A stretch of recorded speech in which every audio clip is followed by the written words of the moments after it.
सबसे पहले तो मरियम नवाज वापस आ रही है 29 जनवरी को, ये अनाउंस किया है कैप्टन सफदर ने भी और बाकी लोगों ने भी। लगभग कोई 60 साल के करीब उम्र है और वो अभी भी यूथ के सरबराह है नून लीग के। यानी मौजें जो आता है वो घर में ही आता है, घर से बाहर तो आता नहीं है। नवाज साहिबा अब पार्टी की सीनियर नायब सदर बन के तशरीफ़ ला रही है वापस बरतानिया से। एक बड़े मिशन के ऊपर उनके वालिद उनको भेज रहे हैं कि जाकर इलेक्शन जीता जाए। एस्टेब्लिशमेंट नून लीग के साथ है और जब एस्टेब्लिशमेंट नून लीग के साथ होती है तो वो काफ़ी अच्छा गेम करते हैं, लेकिन इस मरतबा पब्लिक का मूड भी मुख्तलिफ है।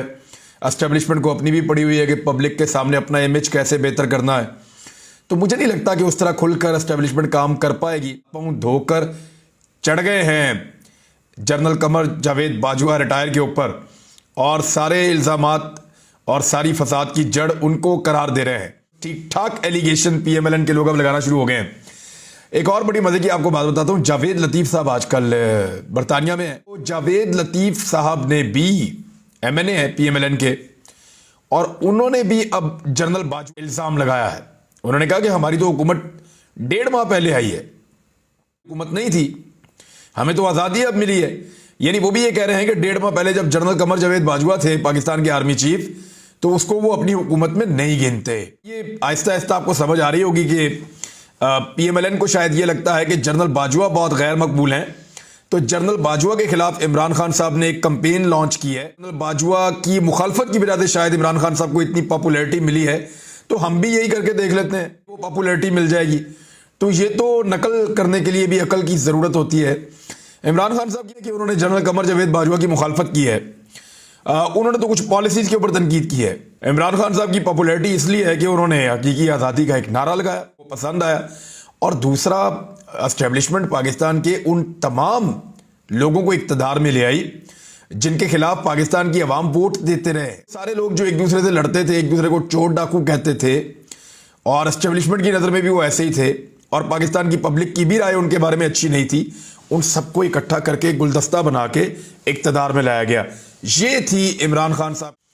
यानी सबसे पहले तो जनरल बाजवा के खिलाफ तो कोई बात इमरान खान साहब ने की नहीं थी। असल में तो ये हो रहा था, जब रजीम चेंज ऑपरेशन हुआ तो इमरान खान साहब खुद भी कहते रहे कि शुरू में लोगों ने जब इनकी शक्लें देखी ना सबकी कि ये 3-4 इकट्ठे हो गए तो लोग डर गए। उन्होंने अकेले अकेले इतनी तबाही फेरी है, अगर ये इकट्ठे होकर आ गए तो कितनी तबाही फेरेंगे। वैसे लोग कितने समझदार हैं, ये इकट्ठे होकर आए और वाकई इन्होंने बहुत तबाही फेरी देखा था।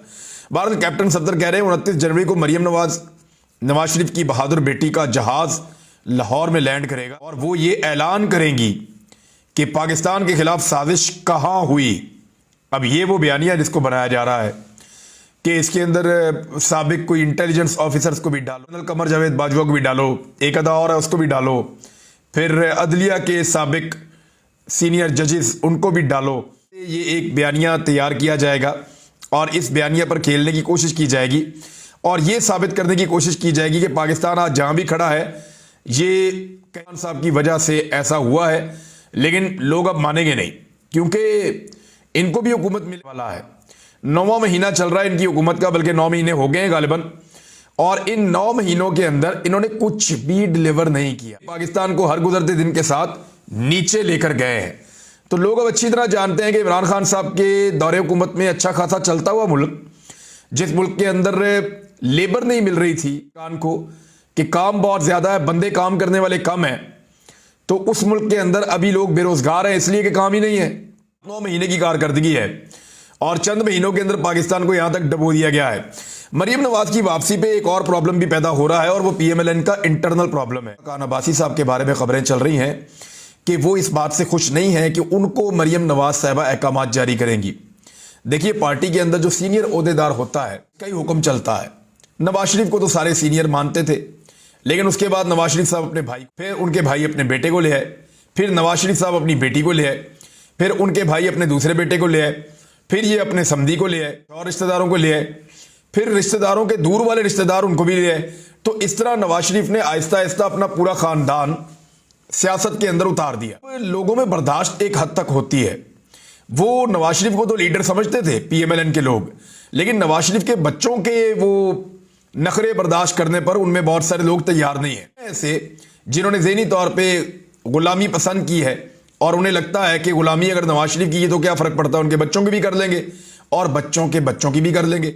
मरियम नवाज के बेटे को लॉन्च करने का सोच रहे हैं और उधर मरियम नवाज के खिलाफ जो है वो सीनियर क़यादत में तहफ़्फ़ुज़ात हैं। खबरें ये आ रही हैं कि शायद जो मॉडल था चौधरी निसार अली खान साहब का, उससे मिलता जुलता या उससे करीबी मॉडल शाहिद खान अब्बासी साहब को भी अपनाना पड़े और पार्टी के कुछ और लोग भी इन तहफ़्फ़ुज़ात का इजहार करें। यानी ख्वाजा साद रफीक ने एक जिंदगी दे दी इस पार्टी को, मरियम नवाज को। ख्वाजा आसिफ ने जोर लगा लगा के इस पार्टी को यहां तक पहुंचाने में किरदार अदा किया। हमारे लोग हैं जिन्होंने बहुत काम किया, लेकिन उन तमाम लोगों को ओहदे नहीं मिले, ओहदा मिल गया मरियम नवाज को। यूथ का ओहदा जो है वो बाप से लेके बेटे को दे दिया जाएगा, यानी कैप्टन सफदर छोड़ेंगे तो उनका बेटा ले लेगा जुनेद। तो इस तरीके से ये एक फैमिली लिमिटेड पार्टी है और इसके अंदर अब कुछ आवाजें उठना शुरू हो गई हैं। शऊर बहुत ज्यादा बढ़ गया है। अब ये पीएमएलएन के सियासतदान भी इस बात को जानते हैं कि इस लेवल का जो शऊर है लोगों में, हम नौजवानों को कभी भी अपने पीछे नहीं लगा सकते। अगर हम एक खानदान की गुलामी करेंगे तो पसंद भी नहीं करते। एक और खबर है, वो ये है कि स्पीकर साहब ने कहा कि जिन अरकान ने मुझे मुतमईन किया उनके इस्तीफे मंजूर कर लिए। अभी थोड़े दिन पहले स्पीकर साहब फरमा रहे थे कि जब तक मुझे फर्दन फर्दन आके नहीं मिलेंगे, जब तक मुझे तहरीरी तौर पे हाथ से लिखा हुआ इस्तीफा नहीं देंगे, ये मामला अदालत में चलता रहेगा, मैं इस्तीफे मंजूर नहीं करूंगा। और अब उन्होंने कहा कि मैं मुतमईन हुआ, कुछ लोग जो वफद की सूरत में आए थे उनसे भी मैंने उनको मिला और मैंने कहा ठीक है इनको फारिग करते हैं। और उसके अलावा उनसे भी जिनको मैंने टीवी पे या मीडिया पे देखा कि वो इस्तीफे की बात कर रहे हैं, वो भी फारिग कर दिया है। अब मैं मजीद लोगों के इस्तीफे इसलिए मंजूर नहीं कर रहा कि मैं चाहता हूं कि पाकिस्तान तहरीक इंसाफ के लोग आए और आकर असेंबली के अंदर बैठें। स्पीकर साहब कह रहे हैं चंद दिन पहले कोई और मौक़िफ़ और आज कोई और मौक़िफ़, यानी मौक़िफ़ इनका सुबह शाम बदलता है। अब मेरी इत्तला के मुताबिक, और ये खबर भी आई है, इसमें यह पता चलता है कि मजीद लोगों के इस्तीफे मंजूर करने की तैयारी कर ली गई है। यानी पाकिस्तान तहरीक इंसाफ अरकान के इस्तीफे मंजूर किए जाएंगे। उसकी वजह यह है कि अगर इस्तीफे मंजूर ना किए तो पाकिस्तान तहरीक इंसाफ मीटिंग करने जा रही है, जिस मीटिंग में वो अपना नया पार्लिमानी लीडर भी मुकर्रर करेंगे। उसके बाद वहां पे जाएंगे और जाकर मुख्तलिफ ओहदे बांटने के बाद जो अरकान असेंबली बचे हैं उनमें से, यानी 80+ है शायद, तो वो लोग जाएंगे और जाकर असेंबली में खड़े होकर अपोजिशन लीडर का ओहदा लेंगे, करेंगे। लेकिन उससे पहले अभी ये इत्तला मिली है कि कुछ और लोगों को, यानी ये 35 नशिस्तों पर तो ज़िमनी इंतखाबात इलेक्शन कमीशन करवाएगा, लेकिन जो पार्लिमानी जंग चल रही है पाकिस्तान तहरीक इंसाफ में और पीडीएम की हुकूमत के अंदर, मज़ीद अरकान के इस्तीफे मंजूर किए जाएंगे। और इसके बारे में कहा जा रहा है कि ये फैसला भी जल्द हो जाएगा और आपके सामने आ जाएगा। इजलास जो है वो अब जुमे या हफ्ते को तलब होने का इम्कान है, जिसमें पाकिस्तान तहरीक इंसाफ के अरकान में से पार्लिमानी लीडर के इंतखाब, चीफ व्हिप समेत फैसला किया जाएगा। और पीटीआई जल्द ही कायदे हिज़्ब इख्तिलाफ का ओहदा लेने के लिए बाज़ाब्ता दरखास्त भी दे देगी। इस सिलसिले में जो असद उमर साहब हैं वो रिस्पॉन्सिबिलिटी ले रहे हैं, लेकिन इतलात ये हैं कि मज़ीद इस्तीफे मंजूर किए जा सकते हैं पाकिस्तान तहरीक इंसाफ के, ताकि उनकी और राजा रियाज ही जो हैं वो अपोजिशन लीडर रहें और शहबाज शरीफ और राजा रियाज मिलकर निगरान हुकूमत अपनी मर्जी की बनाएं। ऐसे ही जैसे यहां पंजाब में निगरान हुकूमत बनाने की कोशिश की जा रही है। मोहसिन नकवी साहब के लिए सब लोग जोर लगा रहे हैं, पीडीएम की जमातें मोहसिन नकवी के लिए जोर लगा रही हैं, जरदारी साहब बहुत जोर लगा रहे हैं, जबकि मोहसिन नकवी साहब को सियासतदानों के अलावा मुबैना तौर पर कहीं और से भी सपोर्ट हासिल है। तौर पर उनको यकीन दहानी करवाई गई है कि आप वज़ीर आला पंजाब बन रहे हैं, आप तैयारी करें, क्योंकि इलेक्शन कमीशन ऑफ पाकिस्तान के पास जब यह मामला जाएगा तो वो मोहसिन नकवी को वज़ीर आला बनाएंगे। इसके बड़े वाज़े इम्कानात जो हैं वो बताए जा रहे हैं। लंबा हो जाएगा क्योंकि इलेक्शन को अभी आगे बढ़ाना है और सही तारीख पर इलेक्शन नहीं होने देना, क्योंकि इसमें एक चीज़ है जिसकी निशानदेही इमरान खान साहब ने भी की है कि मेरे पास अभी बहुत सारे कार्ड बाकी हैं और जब मैं अपना कार्ड खेलूंगा तो पीडीएम के होश उड़ जाएंगे। इमरान खान साहब ने कहा कि पंजाब असेंबली की तहलील पीडीएम के लिए एक ऐसा शॉट है जिसकी गूंज उन्हें सुनाई देती रहेगी। मेरे पास अभी बहुत सारे ऐसे कार्ड बाकी हैं, जब खेलूंगा तो उनके होश उड़ जाएंगे। जब एक्चुअली सहाफियों से बातचीत कर रहे थे, उन्होंने कहा कि गवर्नर पंजाब बलीगुर रहमान ने असेंबली तहलील करने के बाद जो समरी भेजी है उसमें इंतखाबात की तारीख नहीं लिखी। इंतखाबात की तारीख जो है गवर्नर नॉर्मली जो समरी भेजते हैं तहलील के बाद असेंबली की, उसमें इंतखाबात की तारीख दर्ज होती है। उन्होंने इंतखाबात की तारीख दर्ज नहीं की, जो आईनी नुक्ता नजर से गलत है, यानी आइन की खिलाफ वर्जी है। इमरान खान साहब ने कहा, दाम को उन्होंने कहा कि अदालतों में चैलेंज करने का हमने फैसला किया है। अगर मुल्क में साफ शफाफ इंतखाबात ना हुए तो श्रीलंका जैसी सूरत पैदा हो सकती है। फिर इमरान खान साहब ने डार साहब के बारे में कहा कि उन्होंने बहुत तबाही फेरी है। इमरान खान साहब ने एक और बड़ी इंपॉर्टेंट बात की, भी कर दिया गया तो भी लोग पाकिस्तान तहरीक इंसाफ के नजरिए को वोट देंगे।